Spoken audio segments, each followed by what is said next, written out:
News है current affairs की। जो पहली न्यूज़ है उसका नाम है मिशन शक्ति। मिशन शक्ति भारत सरकार ने, गवर्नमेंट ऑफ इंडिया ने लॉन्च की है। इस योजना के तहत, इस पॉलिसी के तहत वीमेन को एम्पावरमेंट, वीमेन का सशक्तिकरण, महिलाओं का सशक्तिकरण कैसे हो, क्या हो, किस प्रकार से हो, उसकी होलिस्टिक तरीके से इस पर उन्होंने पॉलिसी बनाई है। ठीक है, तो इसमें दो कैटेगरी उन्होंने बांटे, एक का नाम है संभाल और एक का नाम है सामर्थ्य। अब सिर्फ वीमेन को एम्प्लॉयमेंट में आरक्षण देना इनफ नहीं है, साथ साथ में उनके जो एम्प्लॉयमेंट लेने से पहले जो प्रोसीजर होता है कि जैसे मान लो कि कोई डॉक्यूमेंट बनाने होते हैं, कोई पढ़ाई करनी होती है, पढ़ाई करते समय तो आपके पास पैसा नहीं आएगा, लेकिन पढ़ाई करते समय कोई आपको इंफ्रास्ट्रक्चर फैसिलिटी दे दे, आधारभूत संरचनाएं दे दे कि पढ़ाई करने के साथ साथ आपको जो बाकी चीज़ों की सपोर्टिंग है कि जैसे बस की फैसिलिटी दे दी, हॉस्टल की फैसिलिटी दे दी और बाकी फॉर्म भरने की फैसिलिटी दे दी, तो बाकी जो खर्चे होते हैं वो हिडन खर्चे होते हैं। हम ये तो कह देते हैं कि एम्प्लॉयमेंट लग गई, काम निपट गया, वो बात ठीक नहीं है। एम्प्लॉयमेंट लगने से पहले भी बहुत सारे काम होते हैं जो फीमेल के सामने ऑब्स्टेकल के रूप में खड़े होते हैं। अब उसको पाटना बहुत ही आवश्यक, बहुत ही ज़रूरी है। इसीलिए भारत सरकार ने यह सोचा कि ऐसे तो काम चलेगा नहीं, अब वो काम कैसे चलेगा, तो इसलिए उन्होंने पॉलिसी का निर्माण किया जिसका नाम था मिशन शक्ति। इस मिशन शक्ति के तहत उन्होंने दो प्रकार की कैटेगरी बनाई, एक थी संभाल और दूसरी थी सामर्थ्य। संभाल का मतलब वन स्टॉप सेंटर हो गया कि उसी के अंदर महिलाओं को सारी फैसिलिटी मिलेगी, और सामर्थ्य का मतलब ये हो गया कि उनकी इकोनॉमिकली एम्पावरमेंट के लिए, इकोनॉमिकली एम्पावरमेंट हो जाए उसके लिए क्या क्या कैटेगरी हो। तो मिशन शक्ति इसलिए आपसे पीटी में क्वेश्चन पूछ सकते हैं, मेंस में भी पूछ सकते हैं और इंटर में पूछ सकते हैं। आप पीटी में क्वेश्चन पूछ सकते हैं ऑप्शनल में कि मिशन शक्ति किससे लिंक है। मेंस में पूछ सकते हैं कि वीमेन की एम्पावरमेंट के लिए क्या क्या चीज़ की रिक्वायरमेंट की आवश्यकता है, तो उसमें से हम इसका रेफरेंस यूज़ कर सकते हैं। इंटर में तो पूछ सकते हैं कि वीमेन की एम्पावरमेंट के लिए क्या क्या किया जाना चाहिए। तो ये एक ऐसा है जिसमें सारे अप्रोच को साथ में ले रहा है, होलिस्टिक तरीके से उसको सब चीज़ को इंक्लूड कर रहा है। आई समझ में? तो ये है मिशन शक्ति, पहले न्यूज़, बड़ी जरूरी न्यूज़ है। इसको आप सब पॉइंट करके जो डिटेल में फीचर्स दिए हुए हैं ना, उनको आपको गौर से पढ़ना है। फिर दूसरी न्यूज़ होगी हेली मिशन, हेली समिट 2023 और उड़ान 5.2। अब आप देखेंगे कहीं भी जाने में ना सबसे बड़ी जो बाधा या ऑब्स्टेकल आते हैं वो होते हैं कि वहाँ पहुँचा कैसे जाए, भीड़ भड़ाका, रोड की हालत खस्ता, अब बाढ़ आ गई, कभी भूकंप आ गया, कभी लैंडस्लाइड हो गई, तो ऐसी ऐसी कुछ चीज़ें होती रहती है।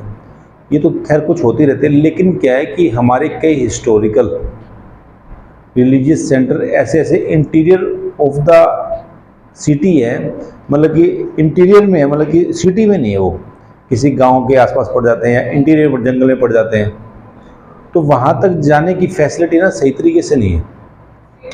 वहाँ तक जाने की फैसिलिटी में जो इंफ्रास्ट्रक्चर फैसिलिटी होती है ना, वो सही प्रकार से बनाई नहीं गई।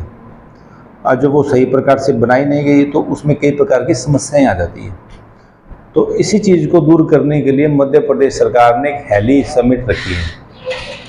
हेली समिट का बेसिक काम ये है कि आप हेलीकॉप्टर के थ्रू आप उस क्षेत्र में जाइए। जैसे मैं आपको एग्जांपल देता हूँ, मैं गया था सांची के स्तूप, मध्य प्रदेश में, भोपाल से 34 किलोमीटर दूर था, बिल्कुल गांव का निर्जन क्षेत्र था जहाँ पर वो था।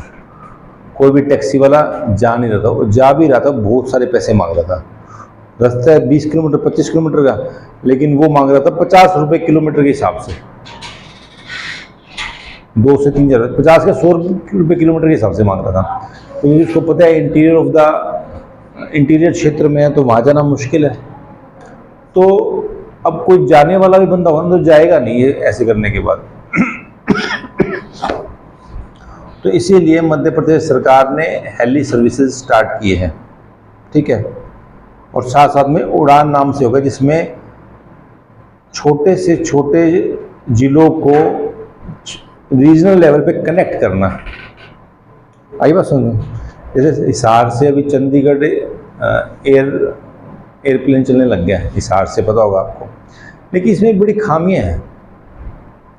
इस न्यूज़ का मतलब तो ये है कि उड़ान में आपको जो 2 जिले हैं ना आसपास के, तो कनेक्ट करना जल्दी से जल्दी, लेकिन जल्दी वाला हिसाब किताब बनता ही नहीं है। अब यहाँ से कार लो, चंडीगढ़ पहुँच जाओगे आप 3, 4, 5 घंटे में, लेकिन आपको फ़्लाइट लेनी है चंडीगढ़ की हिसार से, पहले हिसार जाओ 2 घंटे लगाकर, हिसार जाने के बाद चेक इन करेंगे ना जब एयरपोर्ट के अंदर, तो 2-3 घंटे उसमें लग जाते हैं, इतने तो चंडीगढ़ पहुँच जाएगा। फिर आधे घंटे वहाँ जाओ, फिर एयरपोर्ट से बाहर की तरफ निकलो, फ़ायदा हुआ ही नहीं। 12 से 13 घंटे, 10 से 12 घंटे की फ़्लाइट लग जाएगी। तो इसमें कुछ पॉजिटिव पॉइंट भी है, कुछ नेगेटिव पॉइंट भी है। तो न्यूज़ होगी एक हेली सर्विस और एक उड़ान वाले। और तीसरी न्यूज़ होगी gig worker, GIG, gig worker. अब गवर्नमेंट के जो एम्प्लॉई हो गए, हर महीने तनख्वाह मिल जाती है उनको घर का खर्चा चलाने के लिए। कुछ मेडिकल समस्याएं आती हैं, कुछ हेल्थ से रिलेटेड समस्या आती है, कुछ छुट्टियां चाहिए होती हैं, कुछ त्यौहार की छुट्टियां चाहिए होती हैं, कई प्रकार की चीज़ें होती हैं जिसमें जो ऑर्गेनाइज तरीके से जो एम्प्लॉय होगा ना उसको बेनिफिट मिलते हैं। जैसे कोई शॉप पे भी काम कर रहा है ना 10-15 हज़ार रुपये में, उसको भी कुछ बेनिफिट मिलते हैं कि संडे की छुट्टी होगी, इतने से इतने बजे टाइमिंग होगा, कभी फैमिली बीमार होगी, कभी हेल्थ की समस्या होगी, तो उसको छुट्टी मिल जाएगी। लेकिन गिग वर्कर में ऐसा नहीं। जैसे जोमेटो हो गया, स्विगी हो गया, इसमें क्या होता है, आपने पिज़्ज़ा पकड़ाया, आपने दिन में 10 पिज़्ज़ा पकड़ाए, आपका काम खत्म। अब उनकी सुध बुध लेने वाला कोई नहीं है, मतलब कि अनऑर्गेनाइज हो गया। आपने एक टारगेट दिया कि वो काम आपको पूरा करना है, कंपनी ने उनको एक टारगेट दिया, वो टारगेट पूरा होते साथ आपका काम खत्म। अब उसमें एम्प्लॉयमेंट लगा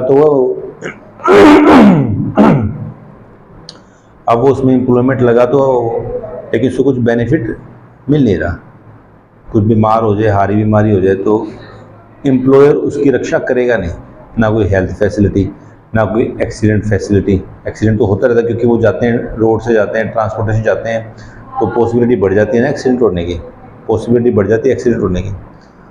तो ना वो कुछ ऐसी कहानी, तो वो क्या करेंगे बेचारे। तो इसलिए राजस्थान सरकार एक बिल पास किया है उसने गिग वर्कर वेलफेयर ओरिएंटेड भी किया है कि आपको इनकी प्रोटेक्शन के लिए कई कदम उठाने पड़ेंगे। अब वो प्रोटेक्शन क्या होंगे, जैसे ऑर्गेनाइज वर्कर को जिस प्रकार की फैसिलिटी मिलती है उसी प्रकार से फैसिलिटी उनको देने की कोशिश होनी चाहिए। मतलब कि उनके जो किसी भी ह्यूमन बीइंग के कुछ राइट होते हैं, कुछ प्रोटेक्शन होती है, वो प्रोटेक्शन आप उनको भी दीजिए। अब कहीं काम कर रहे हो उसकी कुछ प्रोटेक्शन तो होगी ना, रोड पे जा रहा ना, कोई एक्सीडेंट कवर, काम किया, काम खत्म, तू कौन मैं कौन। एम्प्लॉई और एम्प्लॉयमेंट का जो संबंध है वो तो बड़ा गहरा होता है ना। कुछ नियम कानून होते हैं, वो नियम कानून के तहत चल नहीं रहा। अब आपको पता है कि भारत सरकार ने एक एक्ट पास किया है जिसके अंतर्गत 15,000 रुपये से कम सैलरी किसी की नहीं हो सकती, लेकिन ये तो उसका भी उल्लंघन करता है। वो कहते हैं हम तो इनका वर्कर मानते नहीं इनको। तो गिग वर्कर ये इकोनॉमिक्स में ये बड़ा इम्पोर्टेंट भी है, इकोनॉमिक्स के पॉइंट ऑफ व्यू से, ठीक। तो ये है न्यूज़।